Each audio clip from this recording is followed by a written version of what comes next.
Guwapo kayong baka ni Kuan, oh. Boss Joselito ang boss, yung kaibigan natin. Kasama natin ngayon yung dalawang technician dito. Boss, nanami diri si Muhang Baluarte.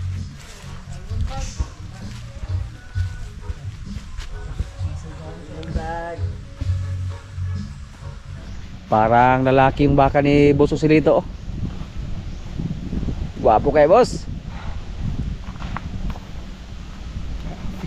Ay, din pusohon, ano? Nasa gigama dyan. Mura pa magwala ko. Kani sir, hantod katulog panganak ano niya, busog pag ihang porma. Dako pa dyan, Dako pa dyan. Di pa man gini mao, kada malaga pa man siya. Ang kagwapo. Hindi ko siya pag-ayaw sa... Kanang kapos ko ani sir, nga ingon sila buto ni. Ay, murag laki. Gipakita ko yung picture ani gani sa... Tingko po ka. Negative yung una mga kaprobinsya, oh. Dahil sa taba siguro. Hindi na buntis.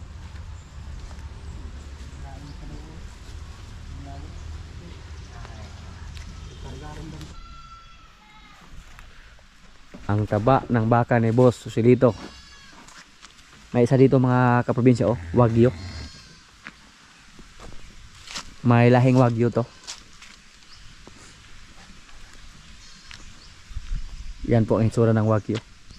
Pag Brahman, kahit nasa malayo pa tayo nakatingin, attract na tayo. Pero sa Wagyu, parang native lang yung itsura niya. Pero mahal yan. Mahal yung karne. Yan po ang pinakamahal na baka.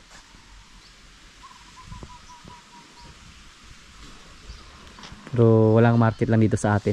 Mahirapan tayo sa market dyan pag mag-alaga tayo ng Wagyu.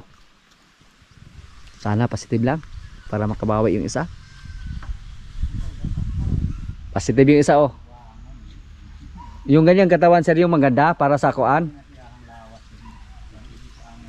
Tambok lagi ito, boss. Murag lalaki, oh. Tanawa ko ni Zura, oh. Pero i-reduce lagi ang pagkaon. Ay, wala problema ang pusod. Wala problema na. Muna irasan niya. Oh, murag yung laki. Salamat kay boss, oh. Nang-stocks mi dire. Boss Joselito. Nong. Sige. Painjikan natin yung ating mga kambing, oh.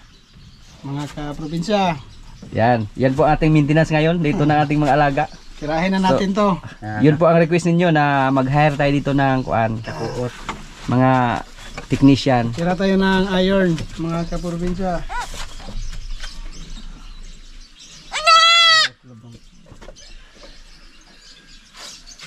Mga kakuot o mga ka-AI. Mga kakuot ang mga kahiay. Naala na yung mga luot sa San Isidro.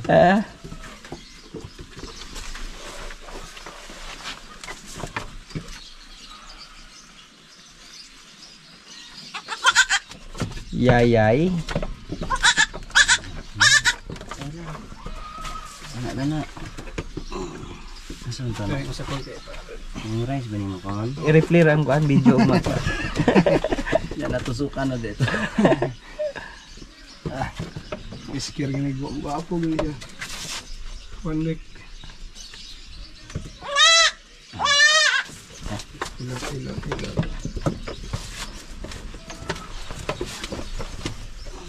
Di pa da ini dumugay. Biglawas ko, liwat sa inahan. Ang bara gini. Bitaw, karon bitaw ko kakita ginani ka dakon nga ka. Kung wala may kaari dire sir, wa jud ko kita ginaaning baka. Ah, bala tanawa na kasi piyat lagi daw na sa nadugay. Kanding day na. Tuo mo ko baka. Yayay. Yung mama hindi baiton ang gagamitin natin mga ni sir, ka-AI. Katusok ka mo. Ay, dili katusok. Sa mo na? Mga kakuot. Call, tawagan ng 2 ml. Katong gauge ni mong gamay. Katong stainless bang gamay. Nabakunahan na yung mga kambing natin.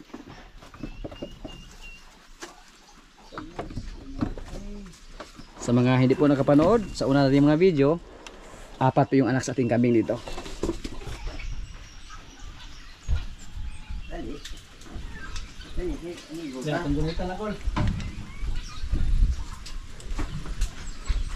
Alis kawan.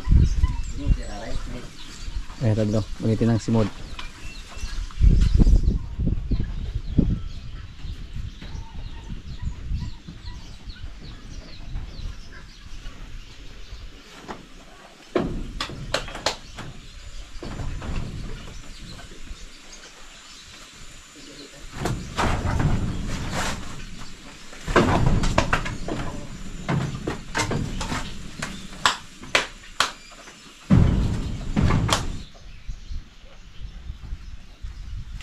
Load ko sa kabel. Doon na pre.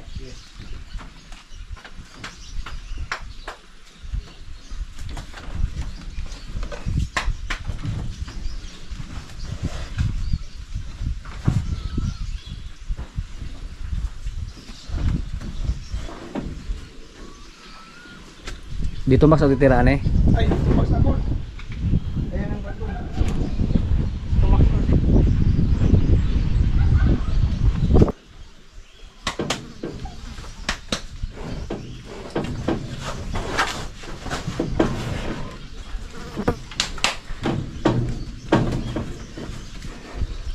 Ikaw, vitamins ka kay no. Di mo utog ni mohang kuan.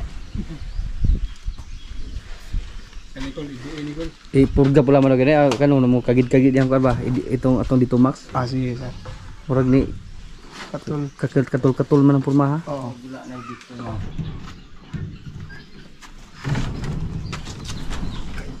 Yo, bantu ko. Ha? Sumot na ipit. Mana? Iya.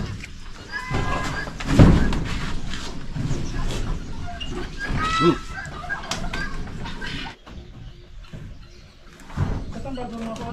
Katong 16 nga gigs. Yan po, tapos na kami magbakuna sa ating mga alaga. So, kainan muna.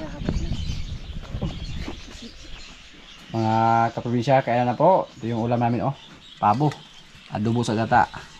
At may kanin. Lord, maraming salamat sa pagkain. So, kainan na. Pare, ito, sir ito. Ayo, Victor. Abi na lang kata kita labi dari. Sir Burod. Lisod ko magpamili mo. Sir Burod.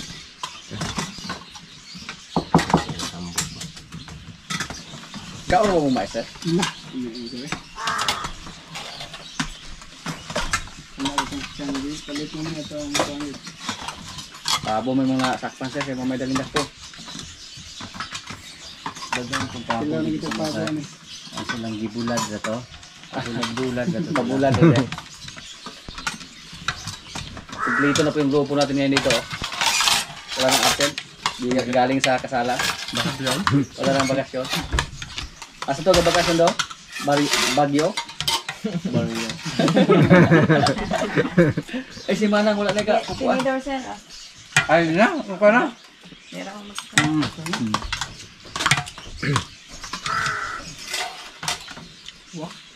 Kuwak ka. Ang nagano ito mahaw. Wow.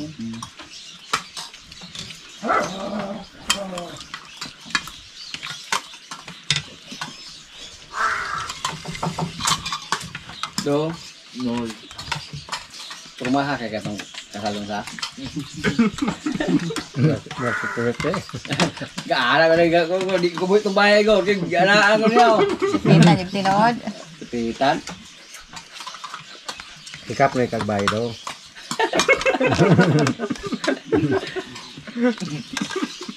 Ikaw na sa kana. Sabay ka lawa ba? Baka na to sa patriling mo ayo. Daghan ba kinang gatas ang gipisit itong naging adlaw? Kaya na itong kalabaw. Lagi kailangan sila mga anak. Wala sa estimate. Masig kaluha po na bro. Huwag may kaluha siya sa. AI pag yun. Tagka niya alam. Ito kung nakuha na istorya itong paay ko susakyan na. Yung baka kaluha. Karon kay iyang gibubutang nga ng gadablos pa og kay 20 ko no. Pag pakanak kaluha man 20 ra jud dapat. Ya magali kay iya ko nung pagmangko na luoy ra po niya gi kadaan sa gisbil duga. Pero buka po kayo kay dako mga pagkabaka. Nga. Baik laki ba dugo no? Wag na monitor ang pila ka adlaw na siya bro. Ay. Tanaw na to. Wala. Wala. Sige na mo ka ano mga ikaw mang katuot lagi. May sir, hindi ka na tumak siguro eh. Hindi man. Nakurgan ako.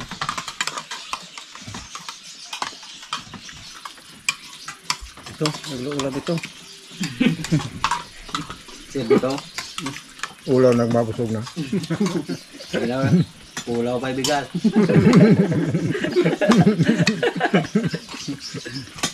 Wala pa hello.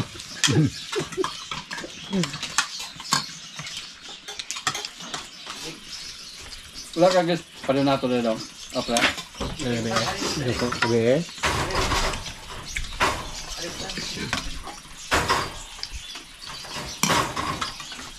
Gabiin na gaya ang tuwa. Paangat. Pangat.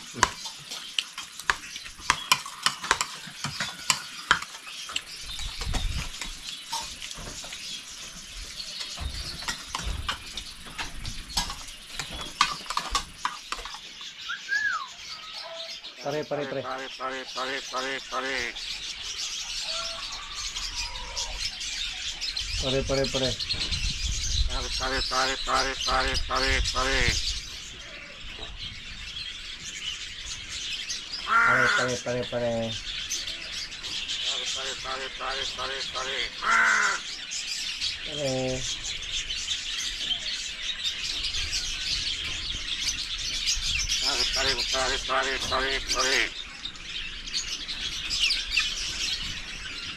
Mga kaprobinsya, balik po tayo dito. Umuwi po tayo sa mga nakaraang araw doon sa Baes. Tapos pumunta tayo sa Ayungon. May nasira na tiles sa ating bahay doon. At nag-chat sa atin yung nag-upa doon na may nasira na tiles. So pinuntahan natin agad para ayusin yung tiles natin doon, yung ating bahay. At ngayon naman, tingnan natin yung ating mga bake dito. Sa mga hindi po nakapanood sa una nating mga video, yung ating inahin dito na baboy nanganak na. At 12 yung anak sa ating inahin dito. Wow! Yung kulay sa ating mga baboy, puro puti lang. Hindi nagmana sa tatay na danbred, durok. At hindi lang namin ito pinutulan ng buntot para hindi kami mahirapan pag ibenta namin sila kung sakaling itatingin natin. Hindi po issue mga kaprobinsya, basta may parawing pin yung ating inahing baboy. Matulong yung sila. Tapos hindi sila madaganan, hindi maapakan sa kailangan. Hindi katulad dati na palagi may maapakan at kailangan pang bantayan para hindi maapakan yung mga biik natin. Pero ngayon na may parawing pin wala na problema. Biik! Mukhang nasa 5 yung babae dito mga kaprobinsya.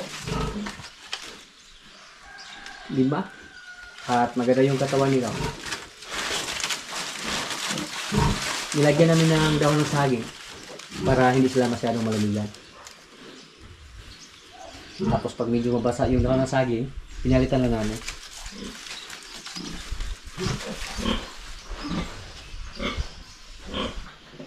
Yan po ang ating mga big 12 heads. Sa sunod na araw, turuan na natin sila na kumain ng fish. Punasan natin ng fish yung bibi ng kanilang nanay para maamoy nila. Iba yung similya na ginamit natin. Dan bedorok, hindi katulad ng una. Na yung una ang ginamit natin, German Petrel. Akala ko po na may magmana sa kailang tatay, yung kulay. Pero wala, kahit isa. Matapang yung dugo sa inahin natin. Hindi na patalo sa kulay. Big.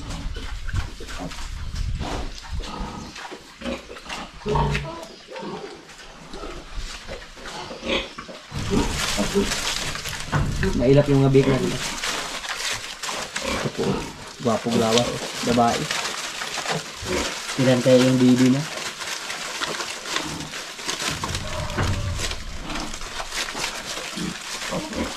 Kadali na sa araw mga kaprobinsya. Parang kailan na tayo nagbinta sa ating mga baboy dito. Pero ngayon, may bake naman tayo. Tapos yung isa natin inahin dito. Yan, malapit na rin itong mga anak. More than 100 days na po mula sa pagkasta. Tapos yung kasunod, yung andon. Yung isa doon na inahin natin. Dalawa pa sila na halos magkasabay lang mga anak.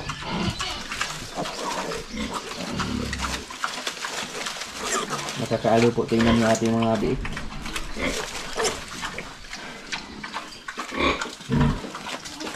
Sana po makasurvive lahat ng ating mga biik.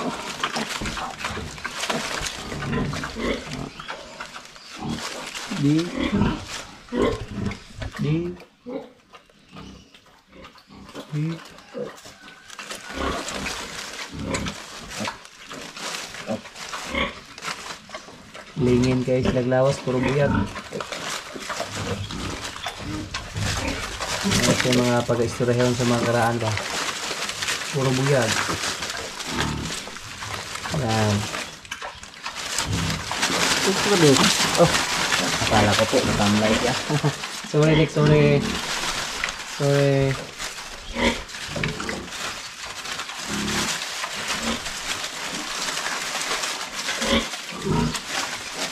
Maganda yung lahi sa ating inahin mga kaprobinsya.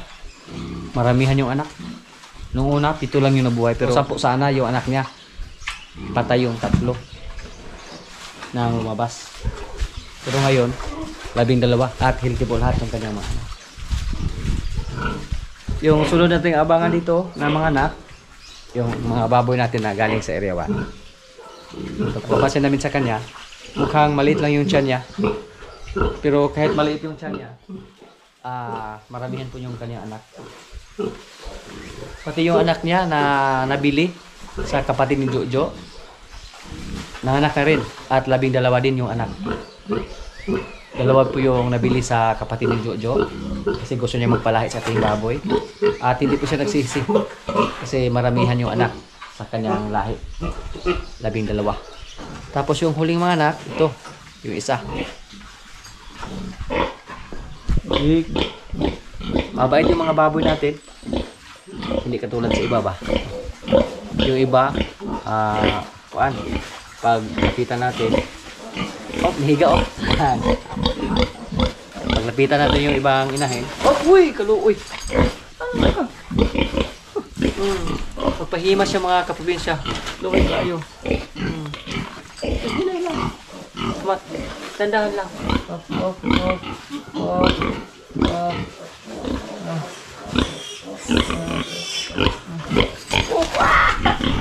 Tandahan lang. Hindi daw sa grade support. Sige. Tandahan lang ha. Sige. Malaki na yung katawan sa ating mga inahin. Pero nung nabanding sila dito, nung nagbuntis sila dati, maliit lang yung mga baboy natin. Inakala pa nga namin na parang hindi buntis. Mga nagmay kagdiyan ba?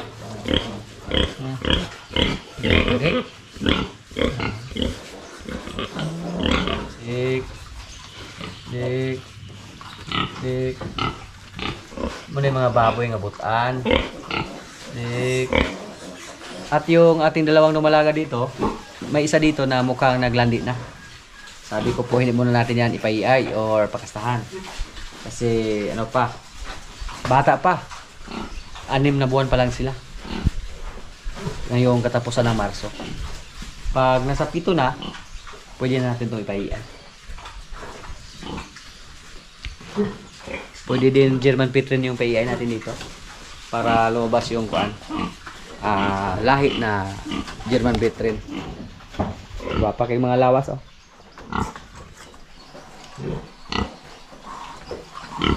Yan, apit. Magpakabait mo dik ha.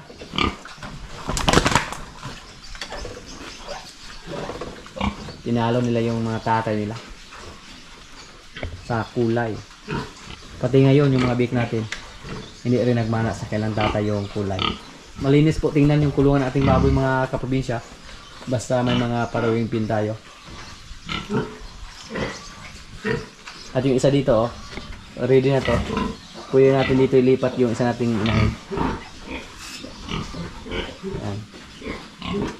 Matigas na yung siminto. At na flooring na rin. Na-repair na yung flooring. Nasira to noong una. Lagpas sa isang tonelada yung nilalagaan natin dito ng mga baboy. Yung 11. Hindi ko po inakala na umabot tayo sa ganito karaming mga inahin or ganito kalaki na yung kulungan natin. Kasi dati doon sa area 1, isang baboy lang yung inalagaan natin, yung nabili natin na inahin ni Manang Iyay. Nung nakapunta dito yung mga kaibigan natin na technician, napakaganda daw sa ating area. At fit siya sa mga inahin or sa pag-alaga ng baboy dito kasi napakalamig, hindi siya mainit. Puntahan naman natin yung ating mga kambing. May good news naman tayo sa ating kambing. May isa namang kambing na nanganak. Yan po ang panghuling na buntis. So maghintay naman tayo ulit ng mga ilang buwan. Kasi lahat ng mga buntis natin na kambing nanganak na. At yung kambing na yan, yan po ang pang-17. Ngayong buwan po, ngayong season sa ating mga kambing, ngayon lang tayo nakaranas ng ganito na napakarami sa ating mga maliliit na kambing. Dati po umabot ng 11, 12. Tapos yung iba hindi nakasurvive. Pero ngayon sana po makasurvive silang lahat kasi mukhang mga healthy po yung mga kambing natin nang lumabas. At 17 po lahat yung ating mga maliliit na kambing ngayon dito. Bukas siguro hanapin natin kung saan nilagay yung kambing natin na bagong panganak pa lang.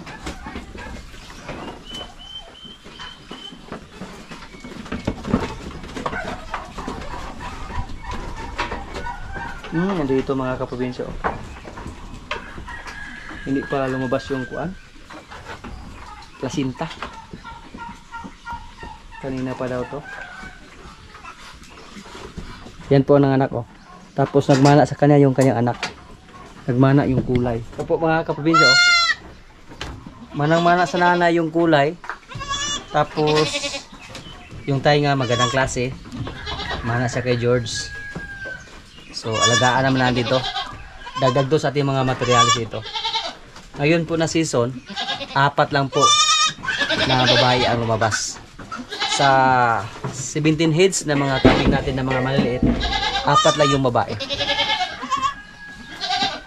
Balik tayo dito sa loob. Yan po ang dagdag sa ating mga materialis. So 13 heads yung mga lalaki. Ang nakaraang video po natin, nakabinta tayo ng 2 babae. So wala problema. May kapalit naman. Yung 3 nating kambing dito.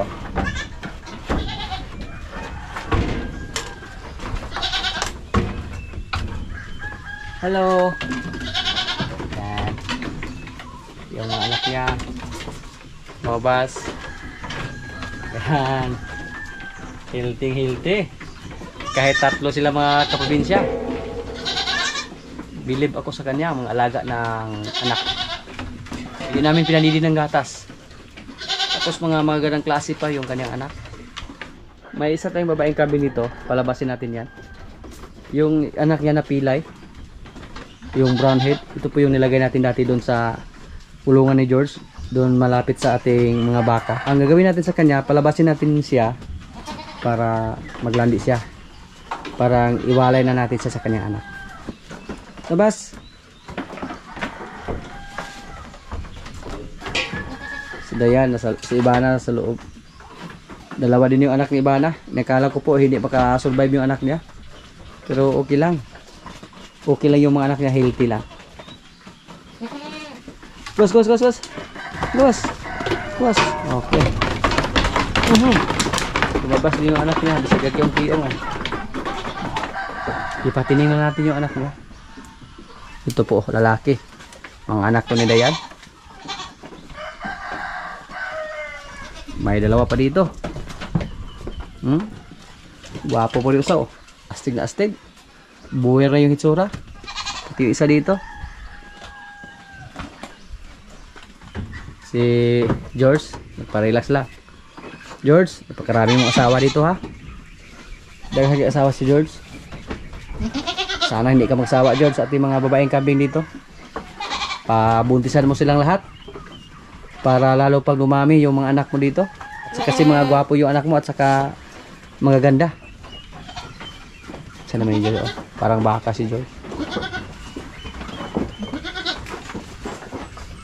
Yung dalawa niyang anak bumaba na, nagsunusuroy na sa gawas.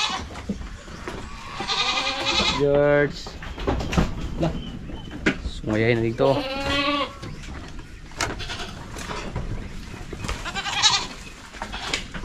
Basta galing sa kulungan tapos palabasin natin, makipag-away agad sa kambing na nasa labas. Pagkarami nating lalaking kambing ngayon, isasilong na natin sila.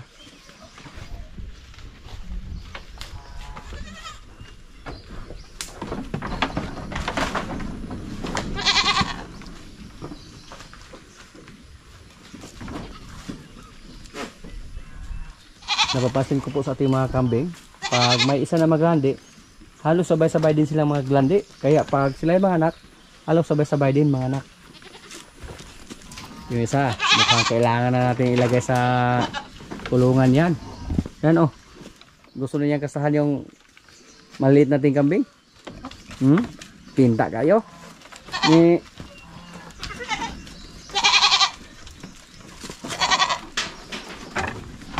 relax ay, binalito eh. Kan mo tikaw niya. Putang tikaw dito sa bakahag. Yung kulungan nating baboy, stop muna kami sa pinagawa natin na extension. Mukhang yung kulungan naman ng ating kambing ang ating ipa-repair kasi marami nang sira. Tapos magdagdag ng mga kwarto. Wala na tayong malagyan sa ating mga lalaking kambing. Wala na. Ano na nga namin nilagay yung iba doon sa kulungan ng baboy. Yung isa andon, nagkalat na sila. Yung isa andon, yung ating blackhead na 4 yung anak. May nakahula din kung ilan yung anak sa ating blackhead. May nabasa po tayo na comment na sabi niya 4 daw. Nagkatotoo po yung sinabi niya na 4. Kagwapo sa ating kambing mga kaprobinsya, oh. Okay.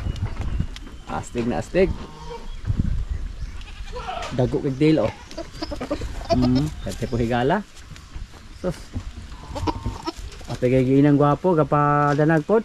Masaya po tayo mga kaprobinsya sa resulta sa mga anak ni George ngayon. Na fair fake niya. Puro mga malusog yung kanyang anak. Yung 17 na lumabas, puro healthy. Walang casualty ngayon. At ngayon lang tayo nakaranas ng ganyan. Na 0 casualty sa kanyang mga anak. So yan po ang update ngayon mga kaprobinsya sa ating mga alagang kambing dito. May isa naman na naragdag, pang 17. May inahin tayo dito mga kaprobinsya, oh. Napisa na yung itlog niya pero isa lang yung napisa. Dito po yan galing. Yan. Bugok ang resulta. Isa lang yung napisa sa kanyang itlog. So, rabbit natin. Pagkataba sa ating mga rabbit dito sa labas. Oy! Umiyak yung anak nila yan. Marami na po tayong sisiw dito ng manok, oh. Sisiw ng pabo. Hindi talaga maiwasan yung mga ganyan na senaryo. Kahit marami pa yung itlog, pero hindi mapisa lahat yung mga itlog. Katulad ngayon, isa lang yung napisa sa kanyang mga itlog. Yung sisiw na isa, ilagay natin sa kulungan. Ihalo natin sa sisiw ng pabo para makasahan naman yung ating inahin at mangitlog naman siya. Sayang sa oras pag hayaan na natin na alagaan niya yung isang sisiw. Sayang sa panahon. Yan lang muna mga kaganapan dito sa amin mga kaprobinsya. At maraming salamat po sa palagi niyong pagsubaybay sa aming mga video. Maraming salamat din sa ating mga silent viewers, sa mga kaibigan natin na nasa ibang bansa na palagi nanonood, sa mga sulit ka probinsya dyan, sa mga palagi nag-comment, sa mga likers, sa lahat na nanonood ngayon. Maraming salamat po. Shoutout muna sa ating mga kaibigan dyan. Shoutout kay Ju Kuncha Carias from Davao City. Shoutout Kalingasan family. Watching from Milan. Shoutout kay Girly Pagunsan. Shoutout kay Nilbin Unyes. Shoutout kay Mark Art Flores from Purok Tracy, Ruiz Compound, Barangay Poblacion, Inataw, Misamis Oriental. Shoutout kay Floderico Parado. Shoutout kay Roland Padicio. Shoutout kay Alili Kimaton Santos from South Australia. Shoutout kay Chris Apali Pamini. At sa mga hindi ko po na shoutout na lang po sa inyong lahat at maraming salamat po.